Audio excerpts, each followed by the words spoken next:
जय श्री हरि विष्णु जय माँ लक्ष्मी। आप सभी का आपके अपने चैनल में हार्दिक स्वागत है। आज की इस वीडियो में जानिए जेठ मास के कृष्ण पक्ष में पड़ने वाली एकादशी के बारे में। एकादशी का व्रत कब रखा जाएगा, कब और किस शुभ मुहूर्त में खोला जाएगा, इस दिन क्या खाना चाहिए, क्या नहीं खाना चाहिए, तुलसी पात्र कब तोड़ने चाहिए, साथ ही आप जानेंगे इस दिन के महत्व के बारे में। एकादशी के दिन जो भी भक्त उपवास रखते हैं उन्हें एक दिन पहले दशमी तिथि के नियमों का पालन करना होता है और नियमों के अनुसार दशमी तिथि को तुलसी पत्र तोड़कर रख लिए जाते हैं। और अगर ऐसे में दशमी तिथि को रविवार का दिन पड़ता है तो उससे भी एक दिन पहले शनिवार के दिन ही तुलसी पत्र तोड़कर रख लेने चाहिए और फिर बाद में एकादशी और द्वादशी तिथि को गंगाजल से धोकर उन्हें भगवान विष्णु को भोग में अर्पित करने चाहिए, क्योंकि भगवान विष्णु बिना तुलसी पत्र के अपना कोई भी भोग स्वीकार नहीं करते हैं। इसीलिए आपको इस बात का ध्यान रखना चाहिए। दशमी तिथि को सूर्यास्त के बाद व्रत रखने वाले वृत्ति को अन्न ग्रहण नहीं करना चाहिए। एकादशी के दिन सुबह विधि विधान से पूजा करके निराहार रहना चाहिए। दिन भर निराहार रहकर शाम की पूजा करने के बाद यदि आपकी सामर्थ्य नहीं हो निराहार रहने की, तो आप एक समय फलाहार ग्रहण कर सकते हैं। और फलाहार में भी केवल मौसमी फलों का या ड्राई फ्रूट्स का ही सेवन इस दिन किया जाता है। भूलकर भी शहद का सेवन वृत्ति को नहीं करना चाहिए। किसी प्रकार के अन्न का सेवन नहीं करना चाहिए। एकादशी के दिन घर में चावल या चावल से बनने वाली किसी भी वस्तु का सेवन परिवार के किसी भी सदस्य द्वारा नहीं करना चाहिए। द्वादशी तिथि को विधि विधान से भगवान विष्णु का एक बार फिर से पूजन करके, दान में दी जाने वाली सामग्रियों की पूजा करके और शुभ मुहूर्त में दान देने के बाद ही शुभ मुहूर्त के अंदर ही अपना उपवास खोला जाता है। एकादशी के दिन तुलसी जी में जल भी अर्पित नहीं किया जाता है। महिलाओं या कन्याओं को इस दिन सिर से स्नान भी नहीं करना चाहिए, तो आप एक दिन पहले ही तुलसी जी में जल भी अर्पित कर लें। और जो महिलाएं या कन्याएं इस दिन व्रत रखना चाहती है उन्हें सिर से स्नान एक दिन पहले करना चाहिए। व्रत के दिन भगवान विष्णु की पूजा में पीले रंग की वस्तुओं का ज्यादा से ज्यादा इस्तेमाल करना चाहिए और द्वादशी तिथि को भी किसी न किसी पीली सामग्री का दान देना शुभ होता है, जैसे कि आप हल्दी का या पीले वस्त्रों का या फिर पीले फलों में केले के फल का दान इस दिन कर सकते हैं।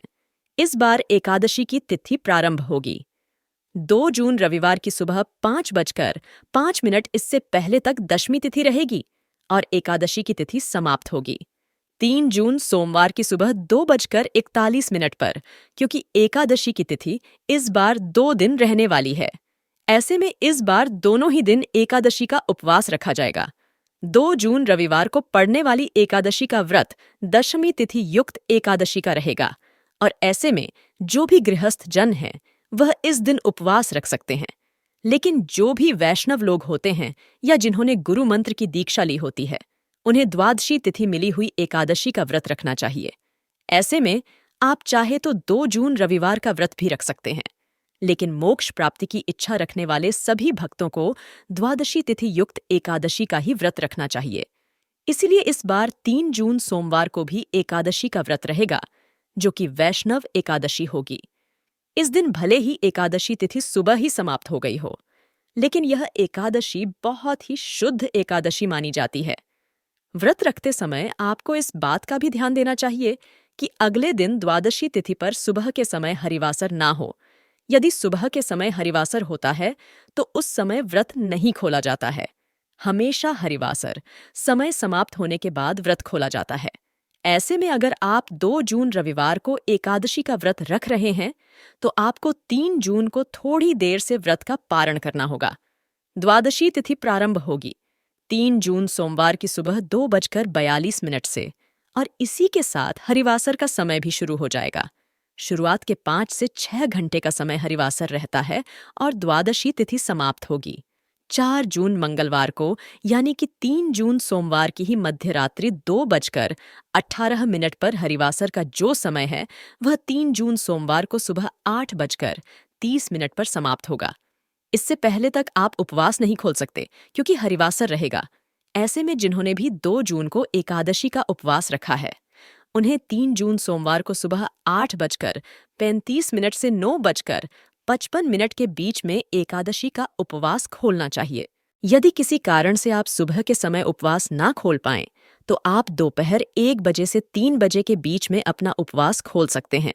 और जिन्होंने भी 3 जून सोमवार को वैष्णव अपरा एकादशी का उपवास रखा है, वे 4 जून मंगलवार को सुबह 5:44 से 6:25 के बीच में अपना उपवास खोलेंगे।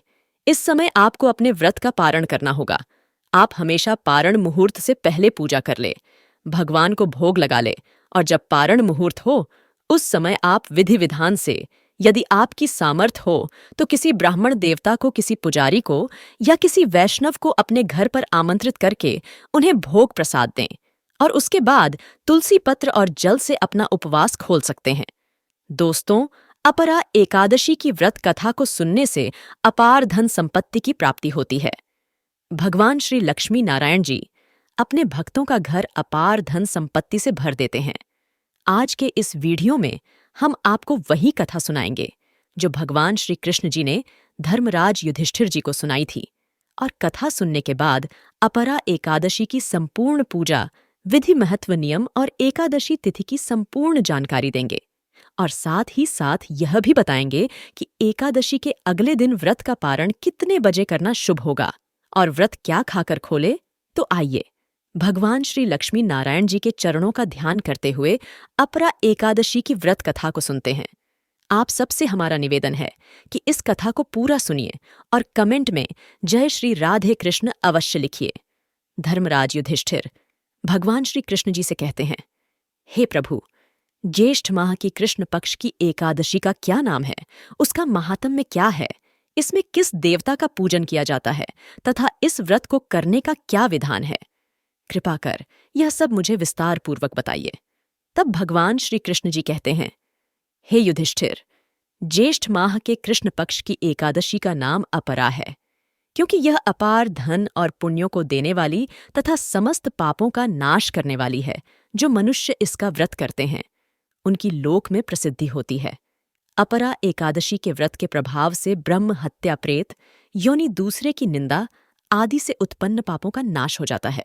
इतना ही नहीं, स्त्री गमन, झूठी गवाही, असत्य भाषण, झूठा वेद पढ़ना, झूठा शास्त्र बनाना, ज्योतिष द्वारा किसी को भरमाना, झूठा वैद बनकर लोगों को ठगना आदि भयंकर पाप भी अपरा एकादशी के व्रत से नष्ट हो जाते हैं। युद्ध क्षेत्र से भागे हुए क्षत्रिय को नरक की प्राप्ति होती है, किंतु अपरा एकादशी का व्रत करने से उसे भी स्वर्ग की प्राप्ति हो जाती है। गुरु से विद्या अर्जित करने के उपरांत जो शिष्य गुरु की निंदा करते हैं वे अवश्य ही नरक में जाते हैं। अपरा एकादशी का व्रत करने से इनके लिए स्वर्ग जाना संभव हो जाता है। तीनों पुष्करों में स्नान करने से या कार्तिक माह में स्नान करने से अथवा गंगा जी के तट पर पितरों को पिंड दान करने से जो फल प्राप्त होता है, वही फल अपरा एकादशी का व्रत करने और इसकी कथा को सुनने से प्राप्त होता है।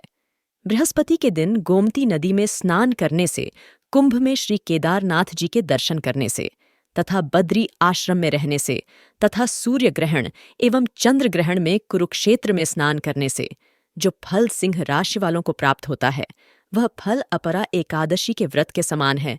जो फल हाथी घोड़े के दान से तथा यज्ञ में स्वर्ण दान से प्राप्त होता है, वह फल अपरा एकादशी के व्रत के फल के बराबर है। गौ तथा भूमि या स्वर्ण के दान का फल भी इसके फल के समान होता है। पाप रूपी वृक्ष को काटने के लिए यह व्रत कुल्हाड़ी के समान है तथा पाप रूपी अंधकार के लिए सूर्य के समान है। अतः मनुष्य को इस एकादशी का व्रत अवश्य ही करना चाहिए। यह व्रत सब व्रतों में उत्तम है। अपरा एकादशी के दिन श्रद्धापूर्वक भगवान विष्णु का पूजन करना चाहिए, जिससे अंत में विष्णु लोक की प्राप्ति होती है। हे युधिष्ठिर, अब मैं तुम्हें अपरा एकादशी की पौराणिक कथा को सुनाता हूं। इसे ध्यानपूर्वक सुनो। किसी नगर में महीध्वज नामक एक धर्मात्मा राजा था। उसका छोटा भाई वज्रध्वज बड़ा ही क्रूर, अधर्मी तथा अन्यायी था। वह अपने बड़े भाई से द्वेष रखता था। उस पापी ने एक दिन रात्रि में अपने बड़े भाई की हत्या करके उसकी देह को एक जंगली पीपल के नीचे गाड़ दिया। इस अकाल मृत्यु से राजा प्रेत आत्मा के रूप में उसी पीपल पर रहने लगा और अनेक उत्पात करने लगा। एक दिन अचानक धूम नामक ऋषि उधर से गुजरे। उन्होंने प्रेत को देखा और तपोबल से उसके अतीत को जान लिया। अपने तपोबल से प्रेत उत्पात का कारण समझा। ऋषि ने प्रसन्न होकर उस प्रेत को पीपल के पेड़ से उतारा तथा परलोक विद्या का उपदेश दिया। दयालु ऋषि ने राजा की प्रेत योनि से मुक्ति के लिए स्वयं ही अपरा एकादशी का व्रत किया और उसे आगति से छुड़ाने को उसका पुण्य प्रेत को अर्पित कर दिया। इस पुण्य के प्रभाव से राजा की प्रेत योनि से मुक्ति हो गई। वह ऋषि को धन्यवाद देता हुआ दिव्य देह धारण कर पुष्पक विमान में बैठकर स्वर्ग को चला गया। हे राजन, यह अपरा एकादशी की कथा मैंने लोक हित के लिए कही है। इसे पढ़ने अथवा सुनने से मनुष्य सब पापों से छूट जाता है। तो दोस्तों, उम्मीद करते हैं कि आप लोगों को आज का ये वीडियो जरूर पसंद आया होगा।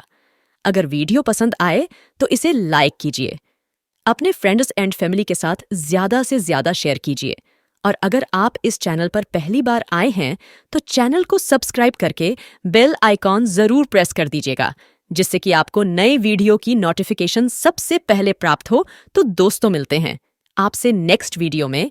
तब तक के लिए नमस्कार। जय श्री हरि विष्णु, जय मां लक्ष्मी।